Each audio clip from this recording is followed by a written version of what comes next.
महिमा इसलिए सुनते हैं क्योंकि महिमा सुनने से हमारा भाव, हमारा प्रेम, हमारी श्रद्धा में वृद्धि होती है, बढ़ोतरी होती है। अगर किसी की महिमा मालूम नहीं होगी तो फिर हमारा उसके प्रति समर्पण नहीं होता, श्रद्धा नहीं बढ़ती। महिमा बढ़ने से, जैसे अमुक माता पता है कि अरे करवा चौथ का व्रत रखने से पति की आयु लंबी होती है, वो स्वस्थ रहते हैं, तो इसीलिए तो बड़ी श्रद्धा से रखती हो क्योंकि उसकी महिमा पता है।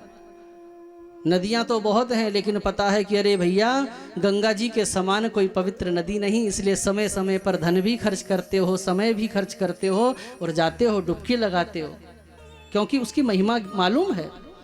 कार्तिक की महिमा मालूम है कि लिखा है पद्म पुराण में, न कार्तिक समो मासो, भगवान की भक्ति के लिए कार्तिक के समान कोई दूसरा श्रेष्ठ महीना नहीं। तभी तो इस समय जाकर देखिए वृंदावन, अभी होकर आए थे, जजमान परिवार भी गया था, हम भी गए थे, होकर आए थे।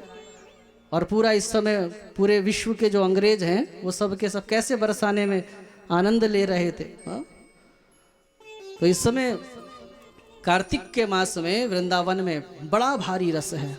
क्यों? क्योंकि कार्तिक मास की विशेष महिमा बिहारी जी की कथा की बताई गई है, भगवत दर्शन की बताई गई है। और ये जजमान परिवार का सौभाग्य भी है कि वैसे तो कभी भी भागवत हो जाए, दिनानाम नियमो नास्ति सर्वदा श्रवणम मतम, किंतु तथापि जब मुहूर्तों का भी अपना महत्व है, विशिष्ट मुहूर्त में किया गया कार्य विशिष्ट फल प्रदान करता ही है।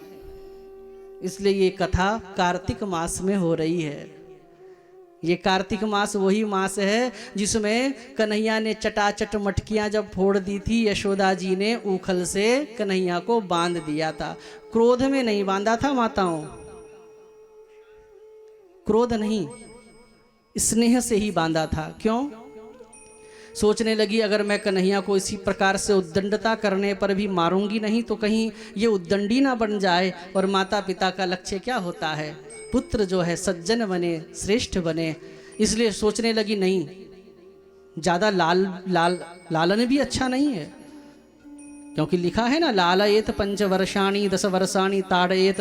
बच्चों का 5 साल तक तो खूब लाड करना चाहिए, लेकिन 5 साल से जब ऊपर का होने लगे तो थोड़ी बहुत गलती करने पर ताड़येत, उस पर थोड़ा डांट भी लगानी चाहिए, उस पर निरीक्षण रखना चाहिए।